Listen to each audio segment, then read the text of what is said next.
जी, अस्सलाम वालेकुम। आज के सेशन में हम पाकिस्तान में जो हायर एजुकेशन की सूरत हाल है, उस पर बातचीत करने की कोशिश करेंगे।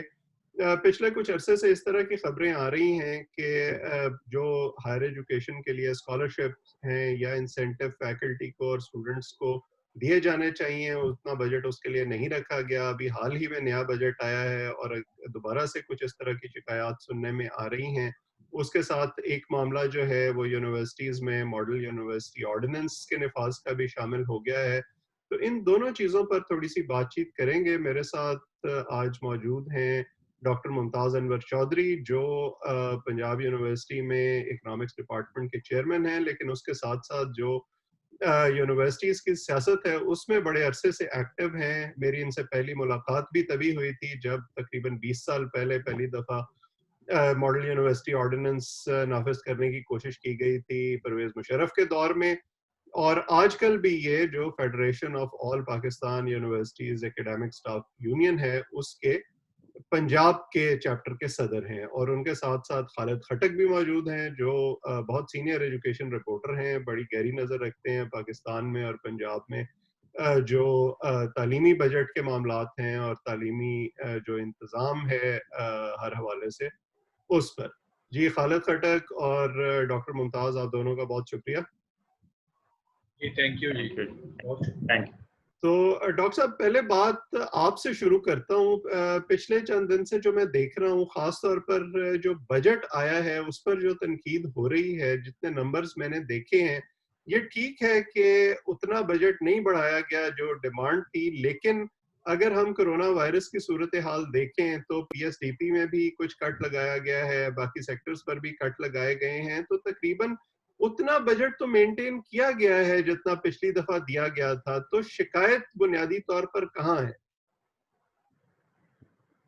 शिकायत ये है कि जो मजमूई बजट का हुजम है, अगर उसको आप देखें फेडरल लेवल पे, तो वो हुजम जो है वो बहुत बढ़ गया है। हम्म, और लेकिन जो बजट है हायर एजुकेशन का, वो उस परसेंटेज से नहीं बढ़ा। हम्म, हम जब ये देखते हैं कि कितनी एलोकेशन हुई थी पिछले साल या उससे पिछले साल, और उससे कंपैरिजन करते हैं, तो शायद उतना हमें जो है वो फ़र्क नज़र ना आए। हम्म, मीन्स के पिछले साल का बजट जो है हायर एजुकेशन के लिए, वो रिकरिंग ग्रांट जो पहले एलोकेट की गई थी, वो 43 बिलियन थी। फिर वो हम्म, इंक्रीज़ होके जो है वो 58 बिलियंस पे जो है वो चली गई। हम्म, और उसके साथ डेवलपमेंट का जो बजट था पिछले साल हायर एजुकेशन के लिए, वो 28 बिलियन का था। हम्म, तो ये 86 बिलियन जो है वो पिछले साल जो है वो हायर एजुकेशन को जो है वो एलोकेट हुए थे। ठीक है। और उसके कंपैरिजन में इस साल जो है 64 बिलियन जो हैं वो हायर एजुकेशन को रिकरिंग ग्रांट के तौर पे, और उसके साथ 29 पॉइंट समथिंग जो है वो डेवलपमेंट बजट दिया गया है। हम्म, तो मजमूई तौर पे तो ये उस पिछले साल से आप ये कह लें कि ये 93 बिलियन बनता है। हम्म, लेकिन अब इश्यू ये है कि अगर इसको आप इस पर्सपेक्टिव में देखें कि पिछले सालों में यूनिवर्सिटीज़ की ग्रोथ कितनी हुई है, हम्म, उनकी रिसर्च जो रिक्वायरमेंट्स हैं वो कितनी हैं, फिर नए प्रोजेक्ट्स जो हैं उनको जो लॉन्च किया गया है या जो पाइपलाइन में है, उनके लिए फंडिंग कितनी दरकार है। तो ये सारी चीज़ें इंडिकेट करती हैं कि जो हायर एजुकेशन का बजट है वो कम हो रहा है। ठीक है। मसलन पिछले साल जो है वो हायर एजुकेशन के लिए जो डिमांड की गई थी उसके अगेंस्ट जो है कट लगाया गया, और इस साल भी 146 बिलियन का बजट जो है वो हायर एजुकेशन ने डिमांड किया था। हम्म, और हायर एजुकेशन कमीशन ने जो डिमांड की थी, लेकिन उस 146 के बदले में अभी 93 बिलियन जो है वो एलोकेट किया गया। ठीक है। यानी आप ये कह रहे हैं कि केक का साइज उतना ही है, लेकिन उसको खाने वाले बढ़ गए हैं, इसलिए जो शेयर है वो कम आएगा। तो खालिद खटक, आपकी भी स्टोरी मैंने इस हवाले से देखी। एचईसी ने क्या रैशनल दिया है इस हवाले से कि उन्हें क्यों ये बजट कम करना पड़ा, और हुकूमत ने उनको क्या जस्टिफिकेशंस दी हैं, हालांकि उनके साथ प्रोमिसेस जो हैं वो ज्यादा अमाउंट के किए गए थे? जी बिल्कुल। वैसे आज वाइस चांसलर्स की मीटिंग भी HEC में हुई है, HEC इस्लामाबाद में। ऑनलाइन मीटिंग थी। पाकिस्तान भर के जो वाइस चांसलर्स थे उन्होंने मीटिंग अटेंड की है, और वहां पर भी इस कंसर्न को जो है उन्होंने दोबारा हाईलाइट किया है। और HEC की तरफ से तो जाहिर कट नहीं है, कट तो फेडरल गवर्नमेंट ने बजट पे लगाया है, तो परेशान सब हैं। HEC चूंकि एक एग्जीक्यूटिव बॉडी है, पब्लिक सेक्टर और private sector universities across the country जो उनको देखती है, लुक आफ्टर करती है, फाइनेंशियल सपोर्ट भी करती है। तो जिस तरह डॉक्टर साहब ने कहा है कि ओवर द इयर्स जो यूनिवर्सिटीज है वो बढ़ गई हैं, इसी तरह आपके जो फैकल्टी है वो भी बढ़ी है। तो उस हवाले से इसको मैच नहीं कर पा रहे गवर्नमेंट जो है, इसकी जो एलोकेशन है यूनिवर्सिटीज के लिए यानी हायर एजुकेशन कमीशन के लिए, वो मैच नहीं कर पा रहे। मैं आपको यहाँ से थोड़ा सा एक्सप्लेन कर देता हूँ कि अभी यूनिटी लाहौर जो है, यहाँ पर एक क्राइसिस अभी एक इमर्ज होने वाला है, बड़ा सीवियर किस्म का फाइनेंशियल क्राइसिस, कि वो हो सकता है कि वो अगस्त में स्टाफ को सैलरीज भी ना दे सके अपने, फैकल्टी समेत सारे स्टाफ। वो ऑलरेडी अंडर फाइनेंशियल क्रंच हैं। पंजाब गवर्नमेंट जो प्रीवियस जो टेन्योर था PMLN का, उस वक्त उस UET से उन्होंने कुछ पैसे लिए, जो UET मुल्तान पे और जो नवाज MNS UET है वहां पर उन्होंने वो किए। इसी तरह उन्होंने दूसरी जो अपने इनिशिएटिव ली वहां पर खर्च किए। तो UET ने अपने प्रोजेक्ट्स में से वहां पर ट्रांसफर किए, लेकिन अभी तक उनको पैसे नहीं मिले, और इस वक्त वो शदीद जो है माली बहरान का शिकार है। तो ये तो एक एस्टेब्लिश यूनिवर्सिटी की हम बात कर रहे हैं। UET एक एस्टेब्लिश यूनिवर्सिटी है, तो आप अंदाजा करें जो यूनिवर्सिटीज अभी नई हैं, जो बन रही हैं या अभी बनी हैं, उनके क्या मसाइल होंगे, उन पे क्या इस वक्त गुजर रही होगी। तो एक लम्हा फिक्रिया है, मैं समझता हूँ सबके लिए। ये बड़ी परेशान कुन सूरत हाल है जिसकी तरफ आपने निशानदेही की, और पिछले कुछ अरसे में मैं भी ये देखता रहा हूँ कि दुनिया में जो पाकिस्तानी स्टूडेंट्स जाते रहे हैं, कुछ यहाँ अमेरिका आए थे HEC के स्कॉलरशिप पर, कुछ यूरोप में गए, उनके स्कॉलरशिप की तरसील जो है वो उस तरह से मुमकिन नहीं हुई, बीच में उसमें से कट लगे या स्कॉलरशिप्स डिलेड हुए, और पाकिस्तान में भी इसी तरह से जो नए प्रोजेक्ट्स हैं उनकी फंडिंग में मुश्किलात आई। तो डॉक्टर साहब, आप अगर ये फंडिंग रिवाइज नहीं होती और इसी तरह से रहती है, तो आप क्या मुश्किलात प्रैक्टिकली देख रहे हैं यूनिवर्सिटियों के लिए ऑन ग्राउंड? देखें, ये बहुत ज़्यादा मुश्किलात बढ़ जाएंगी। उसकी वजह ये है कि मसलन ये जैसे खालिद साहब ने भी कहा कि जो बड़ी यूनिवर्सिटीज़ हैं, मसलन मैं पंजाब यूनिवर्सिटी की भी एग्जांपल दे सकता हूँ कि वहाँ 70% रिसोर्सेज जो हैं वो खुद जनरेट करती है यूनिवर्सिटी, पंजाब यूनिवर्सिटी, और 30% जो है वो हायर एजुकेशन कमीशन के थ्रू उसको ग्रांट मिलती है। अब इशू ये है कि इस वक्त जो पैंडेमिक है उसकी वजह से जो उसकी ओन रिसोर्सेज हैं वो भी डिक्लाइन हो जाएंगी। मतलब है उसमें बड़ी रिसोर्सेज हैं, मसलन रजिस्ट्रेशन होती है स्टूडेंट्स की, एग्जामिनेशन होती है, लैंड रिसोर्सेज से उसको जो है इनकम आती है, यूनिवर्सिटी फीस होती है तलबा की, उससे आती है। अब ये सूरत हाल है कि ये सारी की सारी जो इसमें सवाए आप कह लें कि लैंड के, बाकी रजिस्ट्रेशन, एग्जामिनेशन, फी, ये हमें पूरी आप कह लें कि इस वक्त सूरत हाल जो है वो ये है कि उसमें एक बहुत बड़ी कमी आएगी। अब अगर मैं माहाना अखराजात आपके सामने रखूं तो 240 मिलियन जो है वो सपोज HEC से अगर तनख्वाहों की मद में आते हैं तो 160 मिलियन जो है वो यूनिवर्सिटी अपनी तरफ से कंट्रीब्यूट करती है। अब ये जब आप कह लें कि फंडिंग जो है अपनी रिसोर्सेज से भी कम हो जाएगी, और अगर हायर एजुकेशन कमीशन की तरफ से भी या फेडरल गवर्नमेंट की तरफ से भी यूनिवर्सिटीज को कम होगी, तो फिर अल्टीमेटली ये है कि खास तौर पे वो यूनिवर्सिटीज जो बिल्कुल इन्फेंसी स्टेज पे हैं वो बहुत क्राइसिस का शिकार हो जाएंगी। और खालिद साहब ने जैसे कहा आज की वाइस चांसलर्स की मीटिंग में इस पे बड़ा सीवियर कंसर्न शो किया गया है, और उस पे यहाँ तक कि जो आप कह लें काबिल तवज्जो बात ये है कि जो federal minister for education and training है, वो एजुकेशन शफकत महमूद साहब एज सच नहीं है क्योंकि वो प्रोविंशियल सब्जेक्ट है, उन्होंने खुद ये कंसर्न शो किया है आज अपने बयान में कि ये फंडिंग जो है यूनिवर्सिटीज के लिए काफी नहीं है। तो हमें ये सामना जो करना पड़ रहा है वो ये है कि यूनिवर्सिटीज जो है वो बहुत जल्दी क्राइसिस में चली जाएंगी। ये यूईटी या पंजाब यूनिवर्सिटी या एस्टैब्लिश यूनिवर्सिटी तो अपनी जगह पे, मतलब ये बहुत अनहोनी बात ये है कि जहाँ फंडिंग कम हो रही है वहाँ गवर्नमेंट ये कमिट कर रही है कि हम नई यूनिवर्सिटीज खोलेंगे। और अभी पंजाब के बजट में जो है ये एक और जो है आप कह लें कि इंदिया दिया गया है कि हम 7 अजला जो है वहाँ पे यूनिवर्सिटीज खोलेंगे।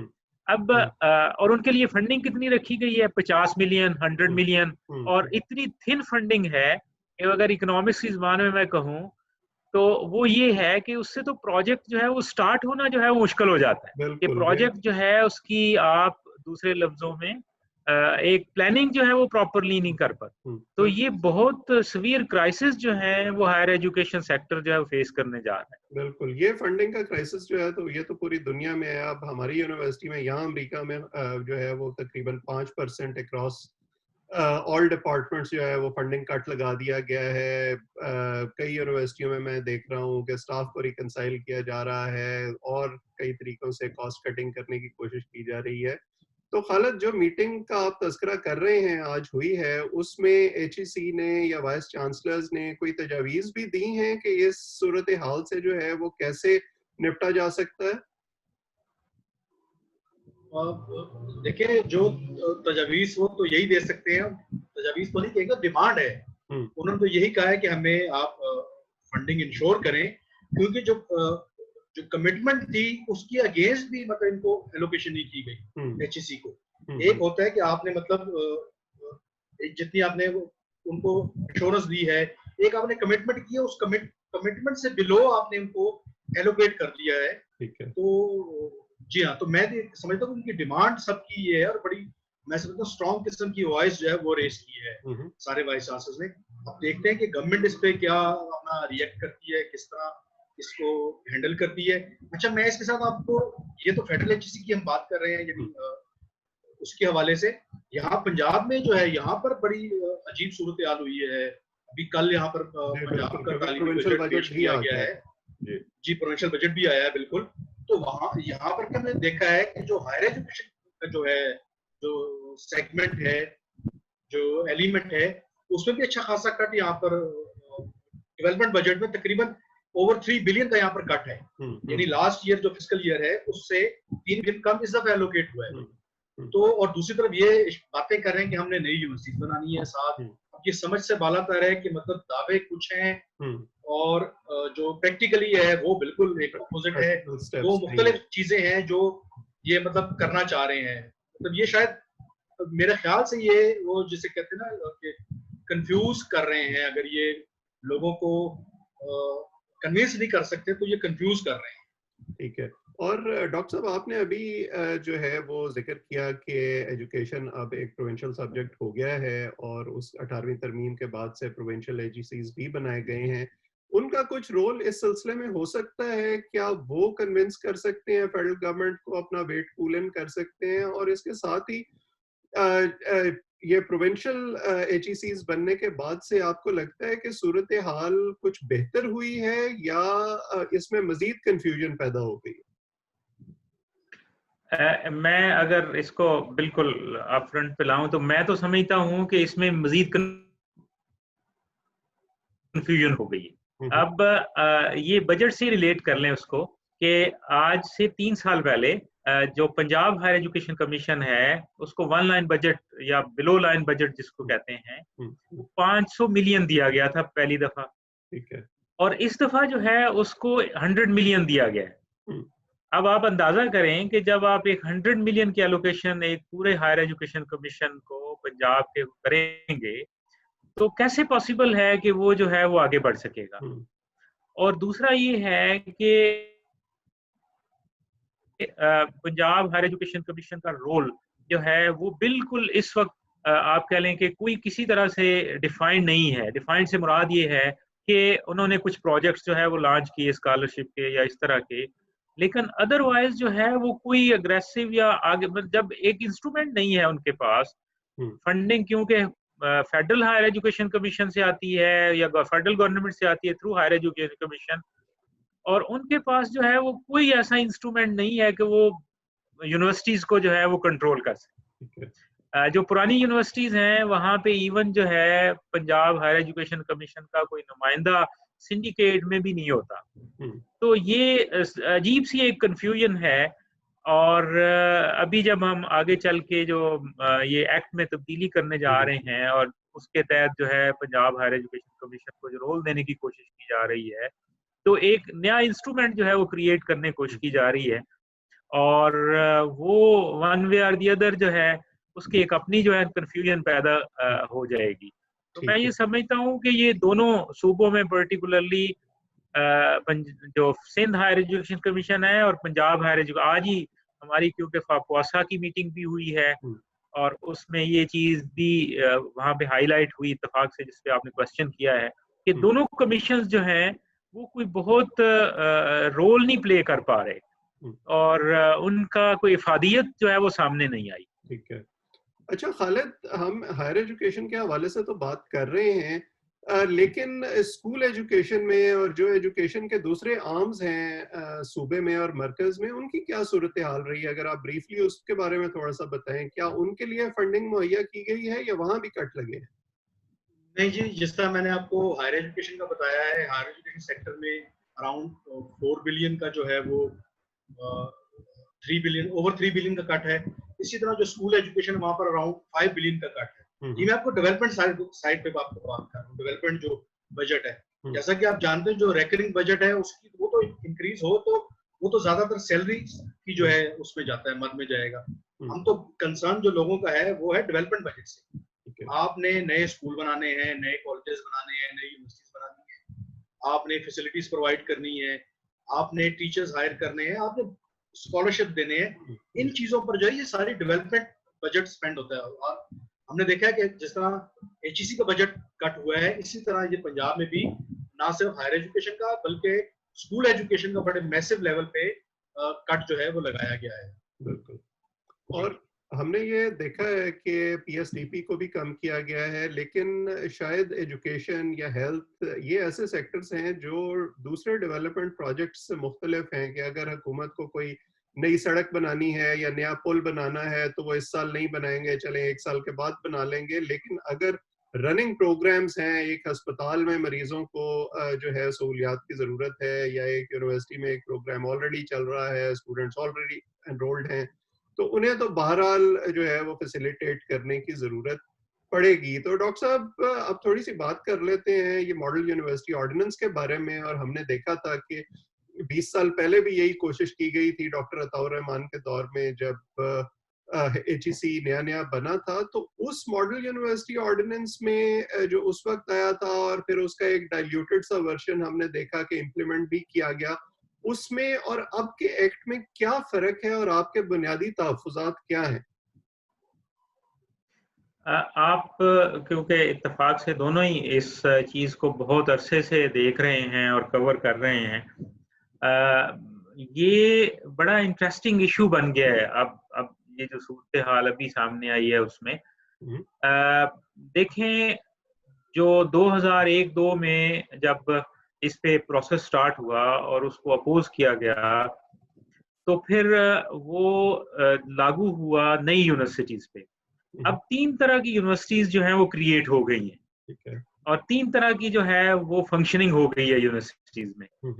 एक वो हैं जो 2001 से पहले की यूनिवर्सिटीज हैं, एक वो हैं जो 2008 तक की यूनिवर्सिटीज हैं, और एक वो यूनिवर्सिटीज का ग्रुप है जो 2008 के बाद से जो है वो आया है। अब इनकी गवर्नेंस जो है तीनों की जो है, या ये जो पीरियड्स हैं अगर इनको सामने रख के आप देखें तो इनकी गवर्नेंस जो है वो तीनों की मुख्तलिफ है।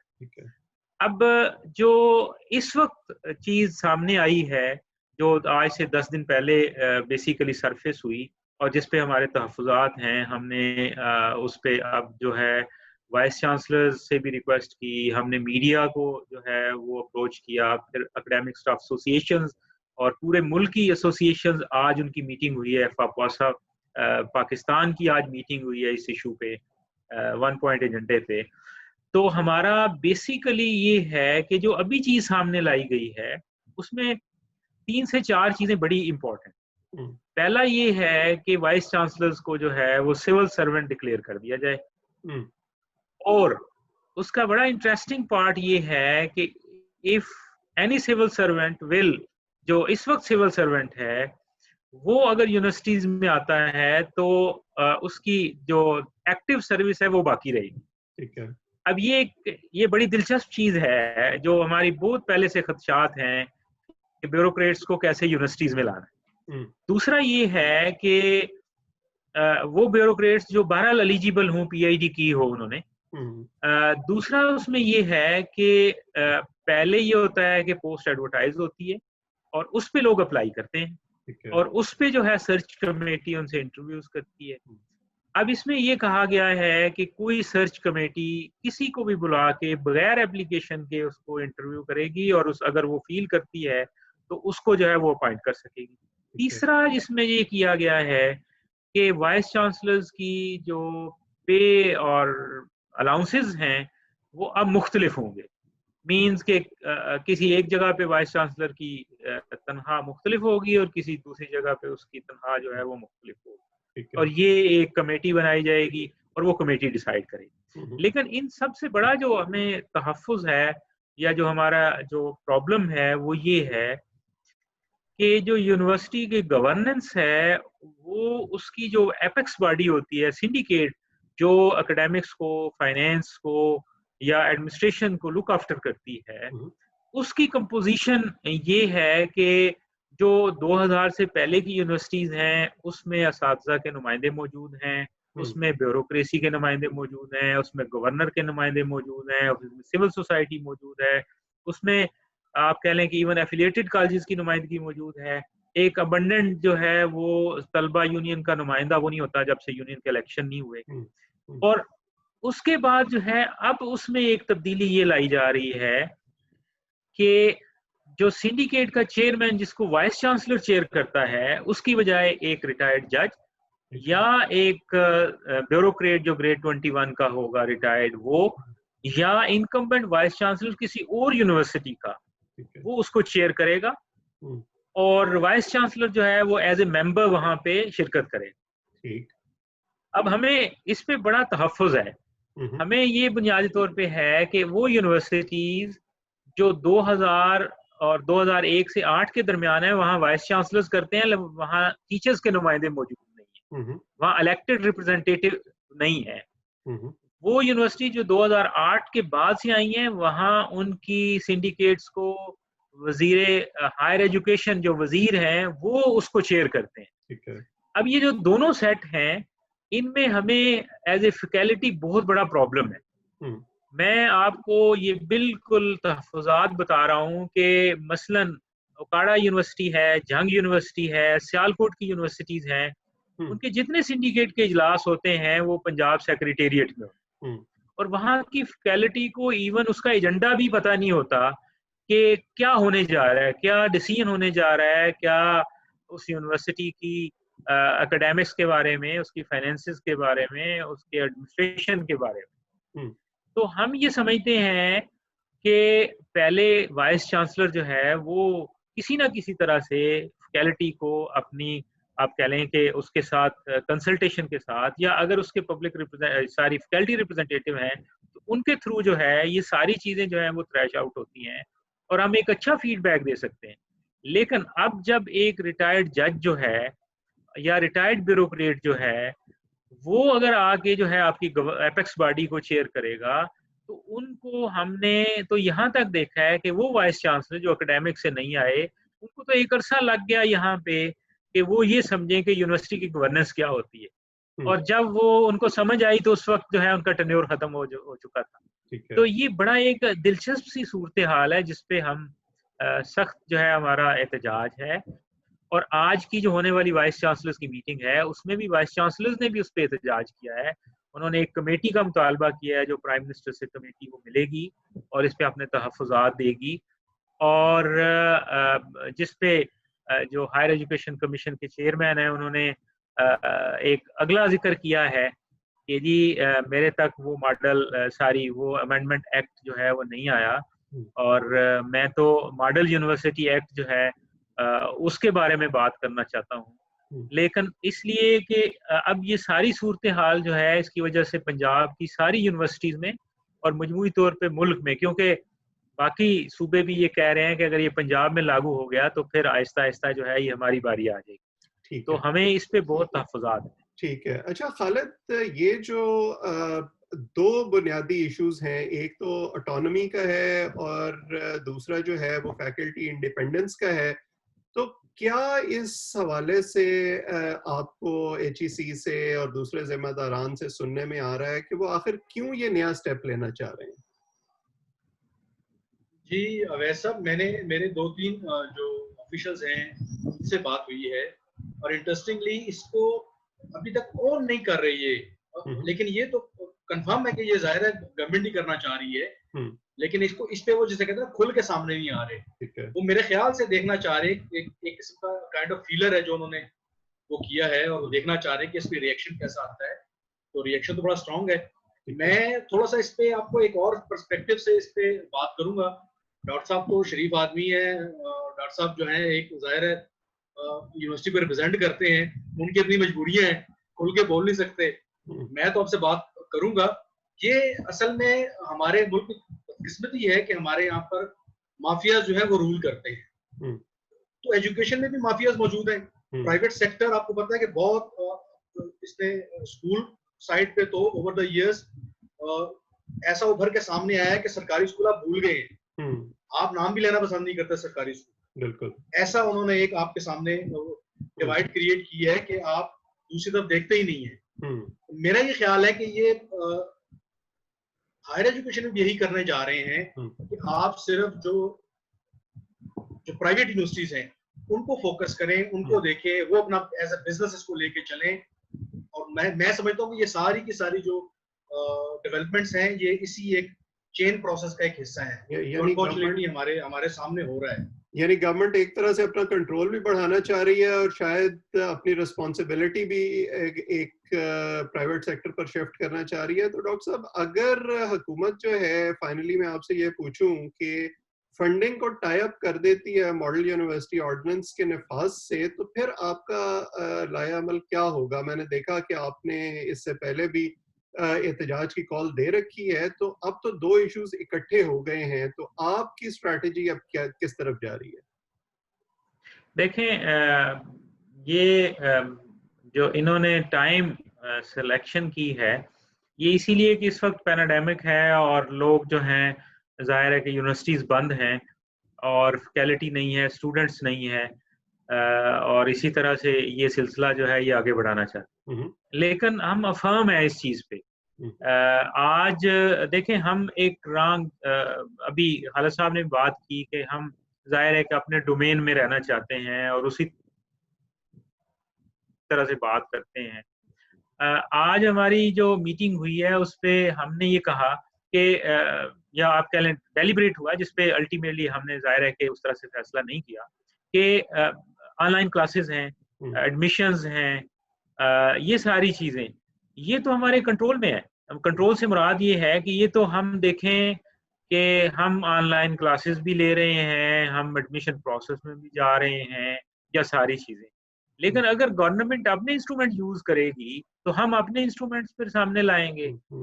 ठीक है, स्टूडेंट्स की एक बड़ी तादाद जो है उसने ऑनलाइन क्लासेस ना लेने के बारे में जो है वो डिसीजन किया, लेकिन अल्टीमेटली ये पूरी आप कह लें वर्ल्ड वाइड है कि जब टीचर स्टूडेंट को कहता है और सिंसियरली कहता है तो वो चाहे ना भी आप कह लें कुछ काम करना चाहते हो फिर भी करते हैं। ऑनलाइन क्लासेस के बारे में एक बहुत बड़ी रिजेंटमेंट थी स्टूडेंट की तरफ से, कनेक्टिविटी नहीं है और इश्यूज हैं, लेकिन टीचर्स ने अल्टीमेटली उनको समझाया कि हम आपकी क्लासेस या कंपनसेटरी क्लासेस भी लेंगे, तो दे वर विलिंग। लेकिन अगर आप असातिज़ा के साथ इस तरह से करेंगे, अगर आप यूनिवर्सिटीज़ के साथ इस तरह से करेंगे, अगर आप इस हायर एजुकेशन के साथ और इस मुस्तकबिल के साथ इस तरह से करेंगे, तो फिर हम तो बहरहाल इस चीज़ पे तैयार हैं कि फिर हम अपने जो है वो तुम अपने बाजू आजमाओ, हम अपने खंजर लेके आएंगे। फिर ये तो फिर चलेगा इस तरह का सिलसिला। फिर ऐसे तो नहीं होगा कि आप हम ऐसे इसको जाने दें। बिल्कुल, और आपने सही कहा कि टीचर्स जो हैं वो एक बड़ा वाइटल कॉग हैं इस पूरे सिस्टम का, और एक तरह से ब्रिज का किरदार अदा करते हैं एडमिनिस्ट्रेशन के दरमियान और स्टूडेंट्स के दरमियान। और पूरी दुनिया में जो एक कॉन्सेप्ट है वो यही है कि हायर एजुकेशन के इदारे जो हैं वहाँ पर एक फ्रीडम ऑफ एक्सप्रेशन हो, इंडिपेंडेंस हो फैकल्टी को, ताकि वो पूरी तरह से थ्राइव कर सकें और प्रोडक्टिव हो सकें। तो अभी तो सिचुएशन फ्लूइड है और देखते हैं कि आगे किस तरफ जाती है। उम्मीद यही की जानी चाहिए कि आपकी बात सुनी जाएगी और जो है किसी क्लैश की नौबत नहीं आएगी। होपफुली अगर ये मामला आगे चलता है तो फिर हम इस पर मजीद बातचीत करेंगे। आज का सेशन जो है वो यहीं ख़त्म करते हैं। आप दोनों का बहुत बहुत शुक्रिया। थैंक यू, बहुत शुक्रिया।